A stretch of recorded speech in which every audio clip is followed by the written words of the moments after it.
Terminator 2. Judgment Day wasn't just another action-packed sci-fi sequel.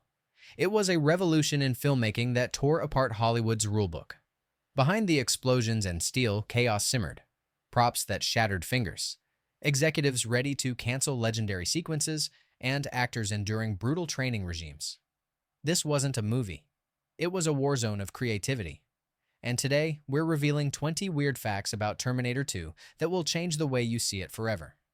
Stay tuned until the very end for a bonus fact so shocking, it redefines Arnold's iconic role. Let's fire up the steel presses and get started. 1. The nuclear nightmare was too real. The scene of Sarah Connor clutching a fence as a nuclear fireball engulfs Los Angeles is seared into pop culture. But what audiences didn't know was how terrifyingly accurate it was.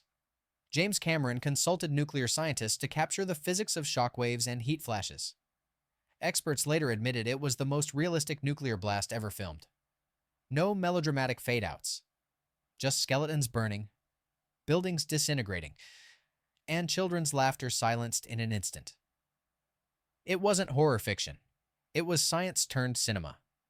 And Linda Hamilton's blood-curdling screams gave it devastating authenticity. The nightmare was so convincing that even Pentagon advisors admitted it haunted them. It wasn't a dream sequence. It was a warning brought to life. 2. Robert Patrick ran like a machine. The T-1000 wasn't terrifying because of CGI alone. It was Robert Patrick's body. He trained himself to sprint at full speed without breathing heavily, without blinking, without breaking expression. Imagine running flat out under studio lights, in leather boots, and still looking calm as death. Patrick's deliberate mechanical posture gave the illusion of an inhuman predator. He stripped away every ounce of humanity from his performance. No flinch, no gasp, no wasted movement. When John Connor flees on his dirt bike, Patrick's sprint feels impossible. Because it almost was. It wasn't choreography. It was months of training to erase human weakness. Not an actor pretending to be a machine, but a man forcing his body into something alien.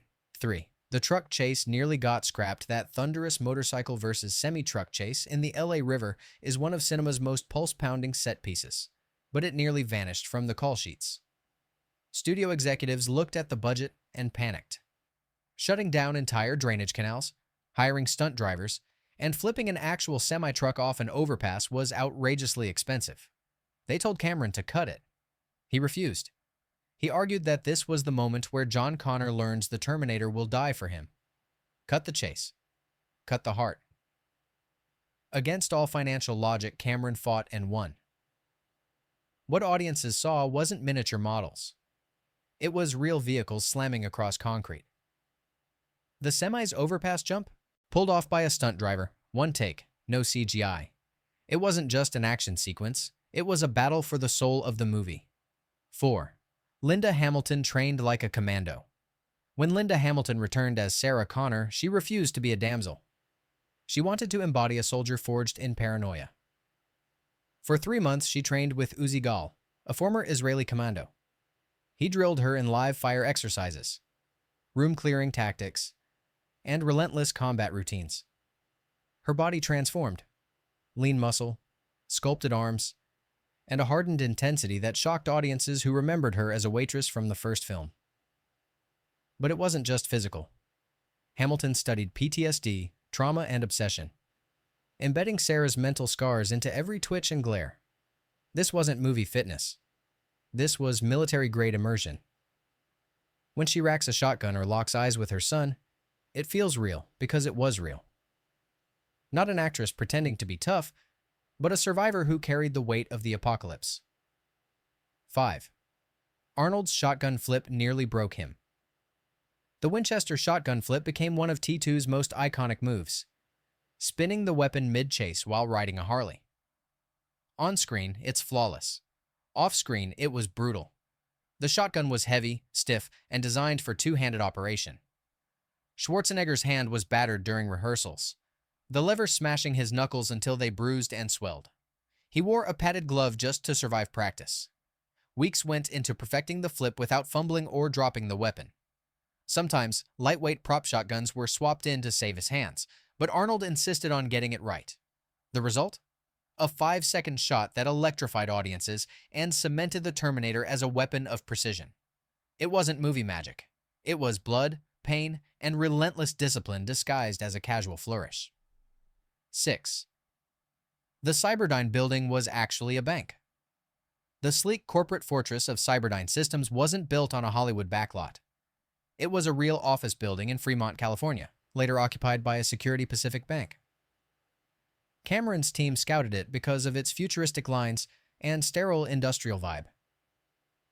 It looked like the kind of place where world-ending microchips could be born. But filming there wasn't easy. Blowing out windows and staging a fiery assault required delicate coordination with local authorities. Explosions were rigged with surgical precision so the building survived intact. What you see as glass shatters and flames erupt? Practical pyrotechnics timed to the millisecond.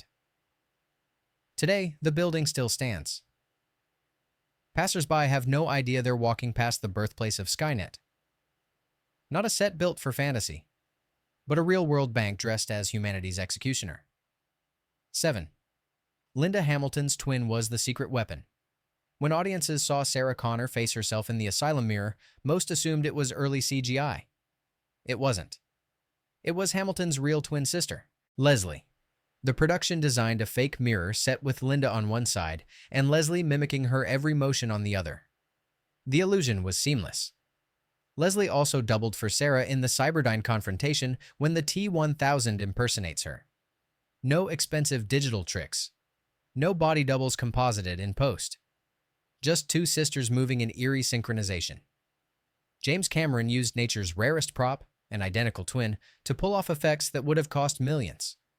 Not digital wizardry, but human precision creating movie magic that still fools fans 3 decades later. 8.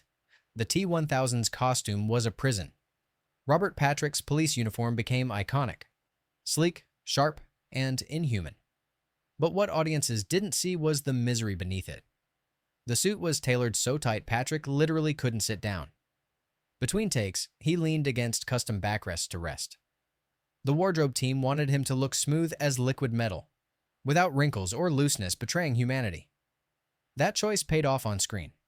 The T-1000 glides, stiff and uncanny, as if poured into existence, but Patrick endured hours of discomfort. His movements rigid not just by acting, but by necessity. Not a comfortable costume, but a human cage that forced the actor into the very stiffness of a machine. 9. The deleted smile scene. Buried in the extended edition is one of the strangest moments cut from the theatrical release. John Connor, trying to humanize his metallic protector, teaches the Terminator how to smile. The result? A grotesque, twitching grimace that looks more like a system malfunction than a grin. Schwarzenegger plays it straight, stretching his mouth into a warped parody of joy. It's hilarious and unsettling. But Cameron cut it. Why? Because at that point in the story, the mood was darkening. A comic beat would undercut the dread. Yet in hindsight, fans loved the scene for its awkward humanity. Not a joke at Arnold's expense, but a reminder that even machines can try, and fail, to mimic us. 10th Edward Furlong's voice. Mutated mid-shoot. John Connor was just 13, and puberty doesn't wait for production schedules. During filming, Furlong's voice began to drop, giving him a deeper tone in later takes. Continuity was shattered. John Connor couldn't sound like two different kids in the same movie. The solution? Painstaking ADR sessions where Furlong re-recorded dialogue to match his earlier pitch. Sometimes engineers had to digitally raise his voice, smoothing out the cracks of adolescence. The sound team's work was invisible. Unless you know what to listen for, you'll never catch it. Not a flaw left on film, but a hidden war against biology itself. And since we're halfway through, go ahead and like and subscribe because the next facts show how this movie nearly self-destructed under its own ambition. From million-dollar stunts to record-breaking paychecks, the madness only gets wild. 11th. Arnold's guns were built bigger. When Schwarzenegger held a standard shotgun, it looked like a toy. His massive frame threatened to shrink every weapon. So prop masters scaled up the arsenal, extending barrels, bulking grips, even redesigning the M134 minigun mount. They weren't just props, they were illusions of scale. In Arnold's hands, they had to look like devastating instruments of war. The oversized weapons sold the fantasy, a machine designed for destruction, not a man playing soldier. What you saw on screen wasn't a regular firearm. It was an engineered exaggeration, forged to make audiences believe. Not real-world guns, but cinematic monsters sized to match the legend holding them. 12. The film almost earned an X rating. The MPAA watched an early cut and recoiled. Throats impaled by liquid blades. Sarah's hallucinations of nuclear annihilation. Prolonged close-ups of blade arms bursting through skulls. The violence wasn't stylized. It was brutal, clinical.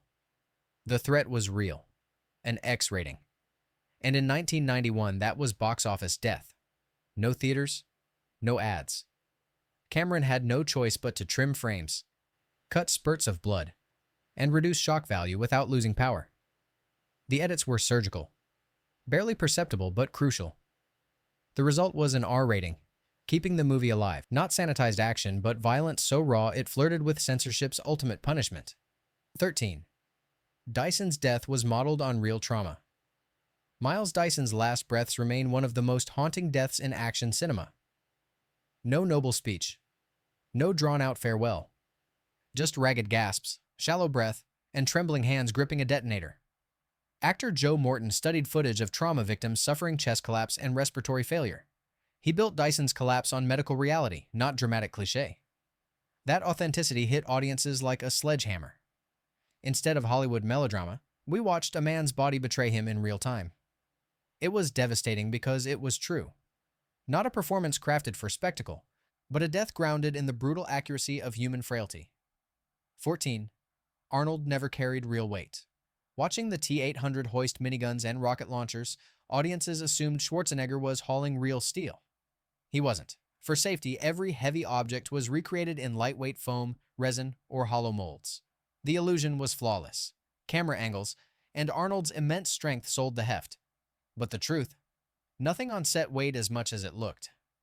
Cameron didn't want his star injured mid-shoot, and speed was critical. Props had to be swapped, carried, and reset instantly. Not a bodybuilder superhumanly lifting tanks of steel, but movie engineering making impossibility look effortless. 15. The budget shattered records. In 1991, no movie had dared a $100 million price tag. T2 did, and obliterated the ceiling. The original film cost $6 million. The sequel devoured nearly 17 times that. Studio heads sweated. Could an R-rated sci-fi sequel ever make its money back? Cameron poured dollars into liquid metal CGI, freeway chases, and massive pyrotechnics. The gamble paid off. The film grossed over $500 million worldwide, proving blockbusters could justify unprecedented spending. But at the time, it was financial lunacy. Not a budget, but a declaration of war on Hollywood's limits. 16. CGI was invented for the T-1000 series. The liquid metal assassin didn't just push special effects forward, it birthed them. Industrial Light and Magic built new software from scratch to create the T-1000's morphs. They scanned Robert Patrick's body, mapped it in early 3D, and wrote algorithms that didn't exist before. Every second of morphing took days to render. What audiences saw wasn't just a villain. It was a revolution in digital filmmaking. Without T2, there's no Jurassic Park, no Matrix, no modern CGI as we know it. Not a special effect borrowed from the past, but the first spark of cinema's digital future. 17. The alien Easter egg in the steel mill. In the final battle, the pipes and machinery of the steel mill look oddly familiar. That's because James Cameron deliberately designed them to echo the biomechanical horror of Alien. He directed Aliens in 1986 and slipped in this nod for sharp-eyed fans. Twisted tubing, industrial arches, and menacing shadows mirror the xenomorph's world. It wasn't a lazy set build, it was a hidden cross-reference, fusing two sci-fi universes through design language. Fans who caught it realized the worlds of Cameron's nightmares weren't so far apart, not just a factory, but a graveyard haunted by echoes of another alien terror. 18. Arnold was paid $21,429. Per word, Schwarzenegger walked away from T2 with a $15 million paycheck. Sounds huge, until you count his dialogue. Across the film, he speaks about 700 words. That's over $21,000 per line. I'll be back. Worth more than most annual salaries. Of course, Arnold did more than speak. He endured prosthetics, stunt work, grueling hours, and carried the film's global marketing on his shoulders. Still, the math stunned Hollywood. Not a paycheck for dialogue, but a price tag for presence. Proof that silence can be golden when your face is the franchise. 19. The motorcycle chase was 100% real. When the T-1000 semi-truck smashes off an overpass in pursuit of John Connor, you'd expect models or CGI.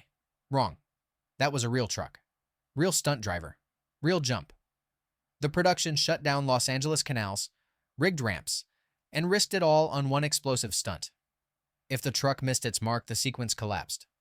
It didn't. What made it to screen was pure, unfiltered danger captured in camera. Cameron gambled millions for one breathtaking moment. And it worked. Not movie trickery, but steel and rubber colliding with reality itself. 20. Sarah Connor's body told the story. Linda Hamilton didn't just act Sarah Connor, she became her. Her beyond combat drills, she sculpted her body into the hardened weapon of a survivor. Her shoulders, arms, and gaunt intensity became visual storytelling. Every vein and sinew carried years of paranoia and preparation. This wasn't makeup. This was Hamilton's sacrifice of comfort, femininity, and ease to embody a mother who'd become a soldier. Audiences felt it instantly. Not a costume change, but a transformation carved into flesh and muscle. Bonus fact: the smile that shouldn't exist. Hidden in the extended cut is a scene too strange for theaters. The Terminator trying to smile. Coached by John Connor, Arnold twists his face into a distorted, broken grin, half grimace, half glitch. Cameron cut it, fearing it would undercut the film's intensity. But the deleted moment lingers as a strange ghost in the franchise. It reminds us that beneath the action and horror, T2 was always a story about humanity. Machines don't understand smiles. They only imitate. Not a joke, but the most chilling reminder of what separates us from them. Terminator 2. Judgment Day wasn't just a sequel. It was the moment cinema itself changed. When budgets shattered records. When actors bled for authenticity. When digital futures were born in molten steel. Behind every explosion was sweat, pain, and invention. And decades later, its secrets still stun us.